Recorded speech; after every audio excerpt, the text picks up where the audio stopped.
The mind without focus is like a lamp flickering in the wind, unable to light the path. You may hold all the strength, wisdom, and potential in the world, yet if your attention wavers, even truth becomes hidden behind the smoke of distraction. When your awareness is scattered, life begins to blur. You move, but without direction. But when the flame of awareness steadies, even the darkest path becomes clear. Focus, in its truest form, is not born from effort or tension. It arises from stillness. It is not about forcing your mind into obedience, but about understanding its nature. The Buddha once said, "The mind is everything. What you think, you become." When your awareness drifts, you become divided. When it returns home, you become whole again. This is not a lesson about willpower or control. It is a lesson about presence, mindfulness, and right effort. The more you try to force the mind, the more it resists. But when you simply observe it with patience, it softens and begins to align with your awareness. The mind is like water. When agitated, it cannot reflect anything clearly. But when calm, it reveals everything as it is. So today, we won't try to conquer the mind. We will learn to understand it. We won't fight our distractions. We will learn to see through them. Because what you see clearly, you no longer fear. And what you understand deeply no longer controls you. Let's walk together through 10 timeless Buddhist truths that will strengthen your focus. Not by tightening your grip, but by learning the art of letting go. Lesson 1. Guard your mind. Like a temple. Your mind is not a battlefield, it is a temple. And like any sacred space, it becomes what you allow to enter. In Buddhist teaching, the mind is both the source and the shaper of experience. The Buddha once said, "Whatever one frequently thinks and ponders upon, that will become the inclination of the mind." This means that everything you dwell on, every thought, every emotion, every word you repeat to yourself, becomes part of the temple you live in. If your thoughts are scattered, your inner space feels chaotic. But if your thoughts are calm and wise, your inner world begins to shine with clarity and peace. To guard your mind like a temple is not to shut the doors of the world. It is to open them with awareness. The Buddha called this wise attention. Yoniso manasikara. It means paying attention not out of fear, but out of wisdom. It is the practice of asking gently, "Is this thought worthy of entering my mind? Will this emotion nourish my peace or disturb it?" When you guard your mind with this kind of awareness, you don't isolate yourself from life. You simply stop letting every noise, every opinion, and every distraction walk through your sacred space. Begin each morning as though you are cleansing the temple. Before reaching for your phone, reach for your breath. Before you set your goals, set your gratitude. This small shift is powerful because the first few moments of your day decide the direction of your thoughts. When you begin in stillness, the rest of the day follows that rhythm. But when you begin in noise, your temple fills with echoes that are hard to silence later. Guarding your mind also means understanding that peace requires boundaries. Not all conversations deserve your energy. Not every piece of information deserves your focus. Protecting your inner world is not selfish. It is sacred responsibility. A mind without boundaries becomes like an open gate in a storm. Everything rushes in, and the calm within is swept away. The pure mind is not one that resists the world, but one that filters it with wisdom. It is like clear water, allowing everything to pass through, but keeping only what is pure. When you start to live this way, you will feel lighter, more present, and far less pulled by the noise of life. The temple within you becomes a place of quiet strength, not because it hides from the world, but because it stands unmoved in the middle of it. Guard your mind like a temple, with gentleness, not with walls, with understanding, not with fear, because whatever you allow to dwell there will soon become your reality. Lesson 2. Let go of what scatters your energy. We often think that growth means adding more effort, more goals, more control. But in truth, real growth begins when we start to let go. The Buddha called this nekkhamma, renunciation, not as rejection of life, but as the art of releasing what no longer serves the heart.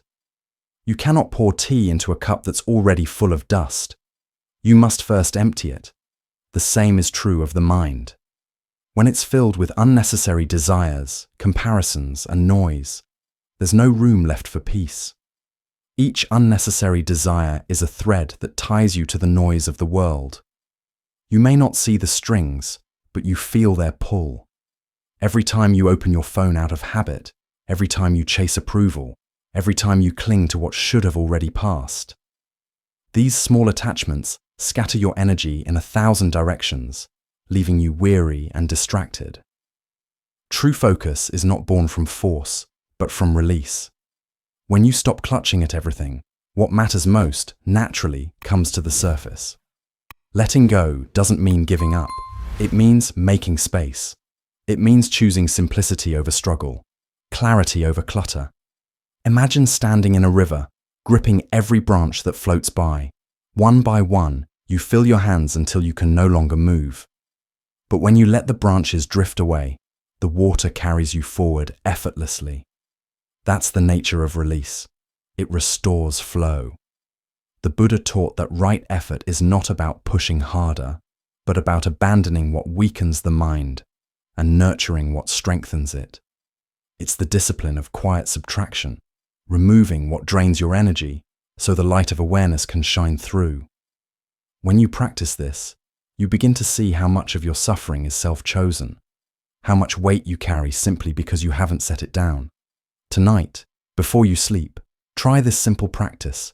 Name one thing, a thought, a habit, or a distraction that you will release tomorrow. Speak it softly. I release this so I may return to myself. You will feel a small space open inside you, a space that was always there, waiting beneath the noise. That space is your peace. Remember this truth. Freedom doesn't begin with more, it begins with less. Freedom begins with subtraction. When you start to release what scatters you, you discover that focus, clarity, and inner strength were never lost. They were simply buried under the weight of what you refused to let go. Lesson 3. Be fully present in one moment. The river flows smoothly because it moves in one direction. When the water is divided, it loses its strength. When it flows as one, it gains the power to carve through stone. The same is true for the mind. When your attention is scattered across many things, you lose depth. But when you give yourself entirely to one moment, even ordinary actions become sacred. In Buddhist teaching, this is called right mindfulness, samasati. It is the practice of living with complete presence, of allowing your awareness to rest fully where life is happening right now. The Buddha taught that the restless mind, what he called udakakukuka, is one of the greatest obstacles to peace. It makes you move without truly moving, work without truly working, live without truly being alive. Multitasking is the modern form of that restlessness. It feels productive, but it fragments your attention until nothing feels meaningful. You check your phone while you eat. You think of tomorrow while talking to someone today. You rush through small moments as if they don't count. And in doing so, you miss the quiet miracle of being here. The truth is, no one can live 2 moments at once. You can only live this one. When eating, only eat. Taste the food as though you're tasting life itself. When listening, truly listen, not to reply, but to understand. When walking, just walk. Feel the earth beneath your feet. When you bring your whole being into a single act, the noise of the world fades away. The mind becomes like that one-pointed river, calm, steady, and unstoppable. At first, mindfulness feels slow, but in time, it becomes power. You begin to realize that focus doesn't mean doing more, it means being more. It means being here completely. This is how monks can find peace in silence and presence in simplicity. It's not about escaping the world. It's about returning to it with awareness. When your whole being enters the present moment, time disappears and focus is born.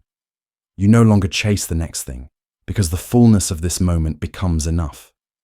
And when this moment is enough, life itself becomes whole. Lesson 4. Create an environment that mirrors peace. The outer world and the inner world are reflections of one another. When your surroundings are filled with noise, your mind echoes that noise. When your space is calm and clear, your thoughts begin to follow. The Buddha taught that the mind is like water. It reflects what it rests upon. If the water is stirred by the winds of chaos, it cannot mirror the sky. In the same way, when the world around you is cluttered, your awareness struggles to find stillness. External clutter is not just physical, it's emotional and energetic. Every object you keep, every sound that surrounds you, every vibration you allow in your space subtly shapes your state of mind.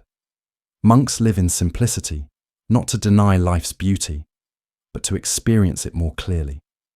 Their surroundings are bare, not out of poverty, but out of wisdom. A quiet understanding that peace blooms best in open space. When you simplify your surroundings, you are not losing anything. You are gaining room for clarity to breathe. Every unnecessary possession, every source of constant stimulation, every pile of unfinished things, they are all small whispers of the same message. Your mind is divided. By removing them, you are not cleaning your house, you are clearing your consciousness. Practice this gently.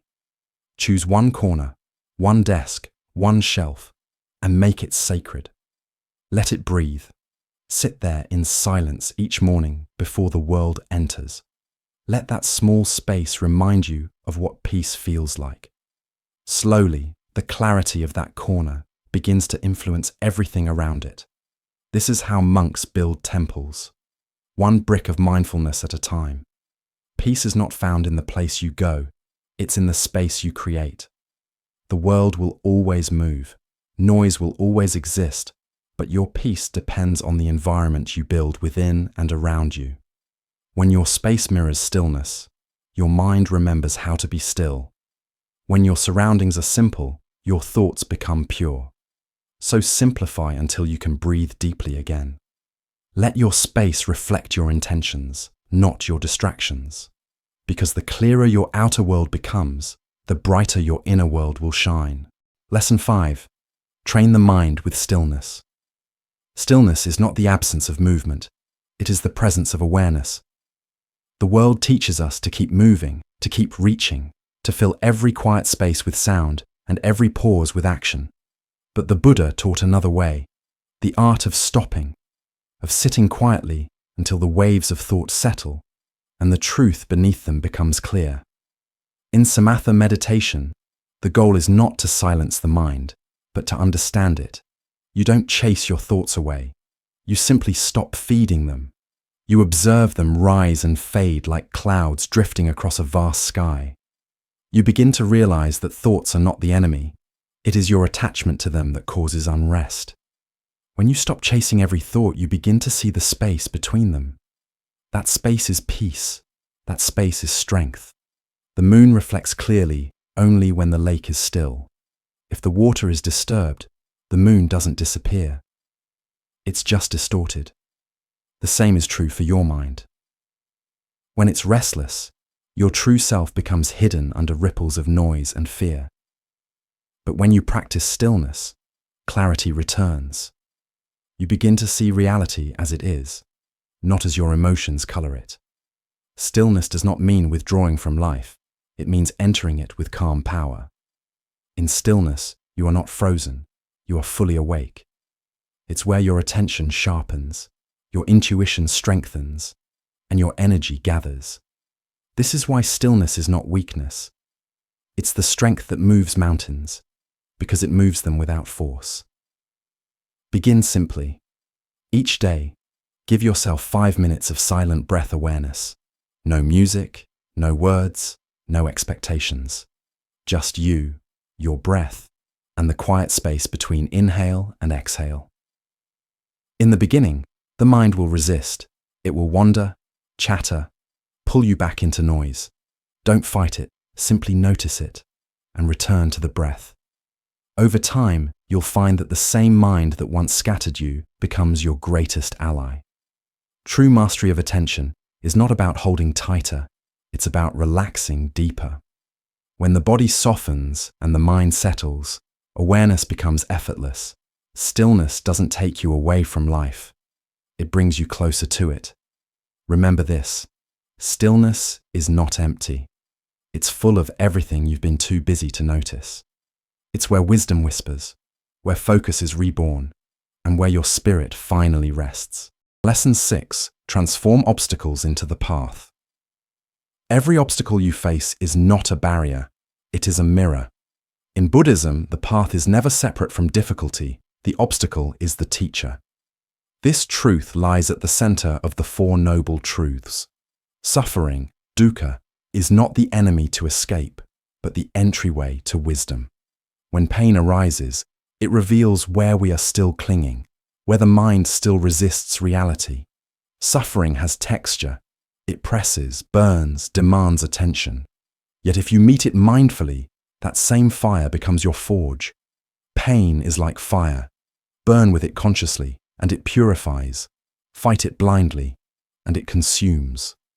When something in life shakes you, a disappointment, a loss, a harsh word, notice what happens inside.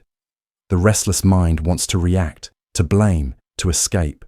But the awakened mind pauses, breathes, and watches. In that pause, wisdom begins. The Buddha never promised a life free from pain. He promised understanding, a way to see that pain is simply part of existence, arising and fading like all things. The practice is not to suppress emotion, but to hold it in awareness with compassion. When anger, fear, or frustration visit you, don't turn them into enemies. Observe them like passing guests. Say to yourself, this too is part of my practice. You'll find that what once scattered your attention begins to strengthen it instead. When you observe emotion without judgment, it loses its power to control you. The storm still comes, but you no longer drown in it. You watch it pass across the sky of your awareness. Every challenge, every difficult person, every setback is a mirror reflecting where your practice is weakest. That mirror is not meant to shame you. It's meant to guide you toward balance. So the next time life tests you, don't ask, why me? Ask, what is this teaching me? Let each obstacle become your meditation, each difficulty your training ground. Slowly, the very moments that once distracted you become the moments that deepen you. Because peace is not born from avoiding storms. It's born from learning to stand still in the rain. Lesson 7. Build rituals of awareness, not routine. The mind left to impulse becomes restless. The mind guided by ritual becomes clear. Every day, we are pulled in countless directions by cravings, notifications, and moods that shift like wind. But a ritual, a mindful pattern of awareness, brings stillness to the movement. It is not about controlling life. It is about remembering what truly matters as life unfolds. The Buddha called this bhavana, cultivation. Just as a gardener tends the soil each day so it remains fertile, you must tend the soil of your mind with consistent, gentle practice. Discipline, in the Buddhist way, is not rigid control. It is conscious care. When you practice awareness regularly, even in small ways, you begin to transform ordinary moments into sacred ones. Rituals of awareness are not chores, they are moments of returning home. In the morning, before the noise of the world enters, take a few mindful breaths. Feel the air fill your lungs, and remember, this is life arriving again. Begin not with hurry, but with clarity. When you start your day in awareness, your mind becomes like calm water that reflects everything without distortion. Throughout the day, let mindfulness weave itself through your actions. When you walk, walk as though each step connects heaven and earth. When you speak, speak as though your words plant seeds. When you work, work with full attention, not for the result, but for the act itself. These simple rituals are not about perfection. They are about presence. And when night comes, close the day as the monks do, with reflection. Ask yourself softly, did my actions today come from clarity or craving? Don't judge the answer, just see it. Awareness grows not by shame, but by honesty. In that gentle review, you strengthen your discipline, not the kind that forces, but the kind that remembers. The Buddha's own life was a rhythm of awareness, walking meditation, reflection, loving kindness, and silence. Every act, no matter how simple, was infused with mindfulness. That is the secret of peace, not in escaping life's rhythm, but in sinking your heart to it. Discipline is not control. It is remembrance. It is the daily act of returning to yourself before the world pulls you away. When you live by rituals of awareness, every breath becomes a prayer, every action becomes practice, and every day becomes a step toward freedom. Lesson 8. Watch the voice within. There is a voice that speaks to you all day long, not from the world outside, but from within. It comments on everything you do, everything you feel, and everything you are. Sometimes it whispers softly, and other times it roars like thunder. Most people never question this voice. They obey it. They believe that if a thought appears, it must be true. But in Buddhist teaching, awareness begins the moment you start watching that inner voice instead of being ruled by it. This is the practice of right thought, samma sankappa, the seed from which all wise speech and right action grow. Because before you speak, you think, and before you act, you believe. Your thoughts are the foundation of your world. They are like the brush that paints your reality, even the silent ones. If the brush is guided by fear, the picture becomes chaotic. If it's guided by compassion and clarity, the same life begins to look peaceful and whole. Most of our suffering does not come from what happens to us, but from what we tell ourselves about what happens. You might stumble once, but then your inner voice repeats it 100 times. I failed. I'm not enough. They're better than me. And so, the pain that lasted one moment becomes a story that lasts a lifetime. The Buddha taught that these thoughts are not who you are. They are passing clouds drifting across the sky of awareness. The problem is not the clouds themselves, it's that we chase them, hold onto them, or run from them instead of simply watching them pass. Begin to practice the art of watching. When a thought arises, whether kind or cruel, don't wrestle with it. Just notice it. Label it softly, thinking. Then let it dissolve back into silence. You will begin to notice something profound. The more you observe the mind, the quieter it becomes.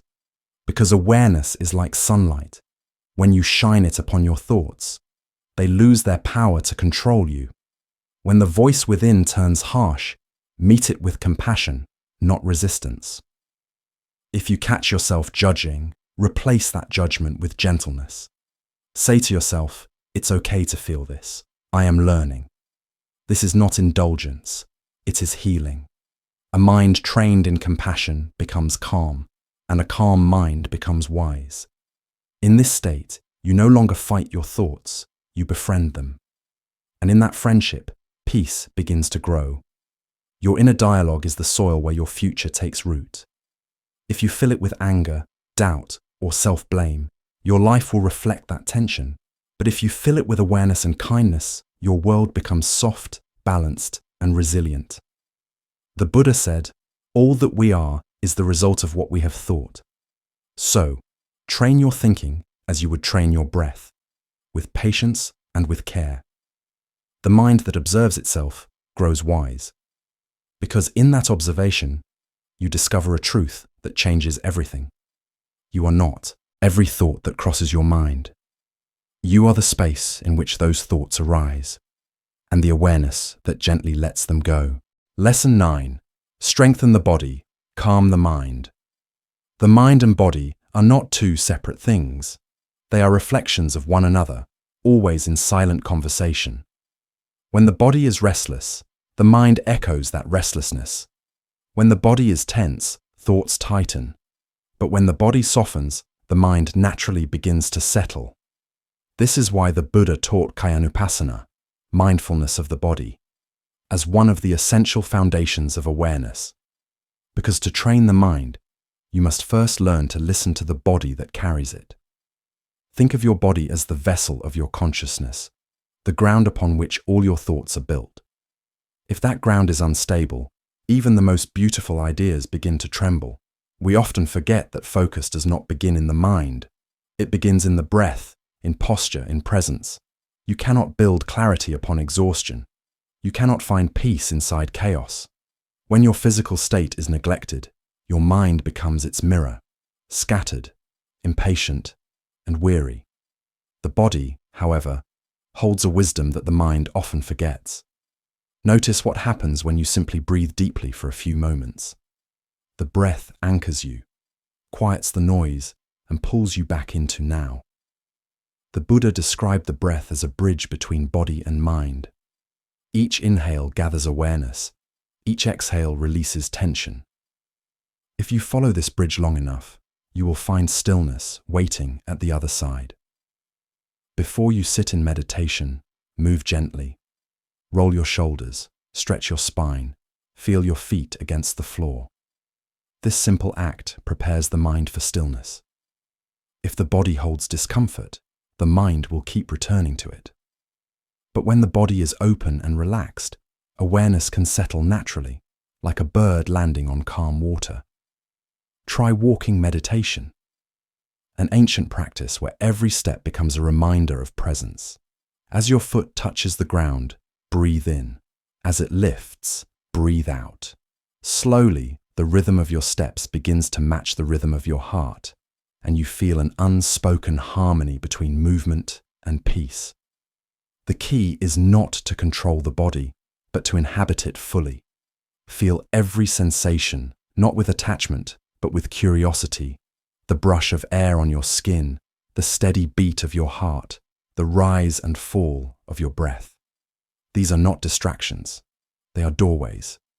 The more deeply you connect with the body, the easier it becomes to dwell in the moment. The body keeps you honest. It cannot live in yesterday or tomorrow. It only knows now. In truth, mindfulness of the body is not about the body itself. It is about returning to reality.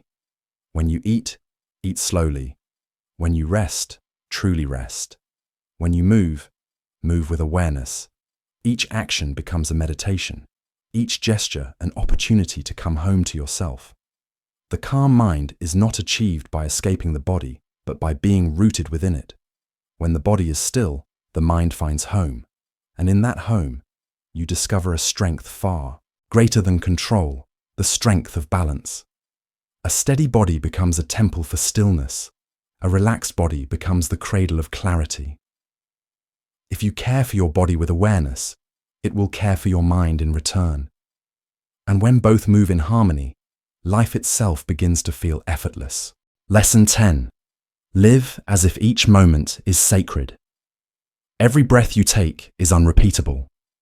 The Buddha taught that life moves with the rhythm of impermanence, anicca, a quiet truth that everything you love, everything you fear, everything you are will someday pass. This is not a thought meant to bring sadness, but awakening. When you truly see that every moment is fleeting, you stop drifting through your days half asleep. You begin to live with presence because you understand the preciousness of what is already here. Focus blooms when you remember that time is not endless. We waste so much of life waiting for the perfect moment, yet every moment is already perfect in its imperfection. Mindfulness of death, Maranasati, is not morbid contemplation. It is the purest form of gratitude.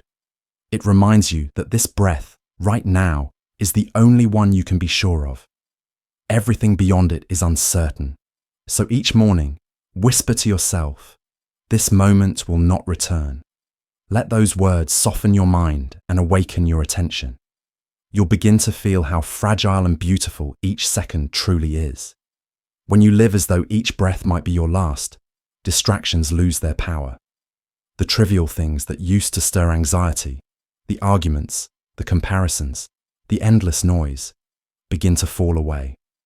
You realize that so much of what steals your peace never mattered in the first place. The small irritations that once consumed you shrink in the light of awareness. What remains is simplicity, the taste of tea, the warmth of sunlight, the sound of your own heartbeat. These become enough. Impermanence is not something to fear, it's what makes life sacred. Without endings, nothing would ever shine. A flower is beautiful, not in spite of its short life, but because of it. When you embrace that truth, your focus deepens, not because you force it, but because you no longer want to waste what is slipping away. You begin to give your attention only to what truly deserves it. Kindness, love, truth, presence. Make this your practice. Before each day begins, pause for a moment of stillness. Feel your breath and remind yourself, this day will come only once. Then, when night falls, look back and ask gently, did I live today with awareness? Did I love with presence? This is how mindfulness transforms into devotion, not a devotion to something outside you, but to life itself. When you live as if each moment is sacred, time no longer feels like something to chase, it becomes something to honor. You stop measuring your life in achievements and begin to measure it in awareness. And when awareness becomes your way of being, peace is no longer something you search for, it's the air you breathe. Because when you live as though this breath is your last, every moment becomes infinite. Closing reflection. The strength of still attention. The focused mind is not rigid, it's rooted. It doesn't struggle against life, it stands steady within it. You've journeyed through these 10 Buddhist truths, not to build control, but to rediscover calm awareness, the kind of attention that sees clearly without strain. True focus isn't about tightening your grip. It's about relaxing so deeply into the present moment that distractions lose their hold. When you master attention, you no longer chase meaning, you embody it. You stop searching for peace because peace begins to move through you. The world around you might still rush, still demand, still change, but your awareness remains unmoved, like the mountain watching clouds drift across its peak. This is the quiet strength that all spiritual practice points toward, the strength of still attention. May your mind be steady like the mountain, your awareness clear like water, and your heart open like the sky. Because in that balance of steadiness, clarity, and openness, life reveals itself as it truly is, simple, fleeting, and infinitely precious. So pause for a moment and ask yourself, where does your attention rest when you stop chasing? Does it return to the breath, to the heartbeat, to the still center that has always been there? That is home, the place you've been seeking all along. If these truths have brought you even a moment of calm, share this path with someone who needs peace. In doing so, you extend the circle of awareness that connects us all. Every act of mindfulness, every moment of presence, quietly ripples outward, softening the noise of the world, one still mind at a time.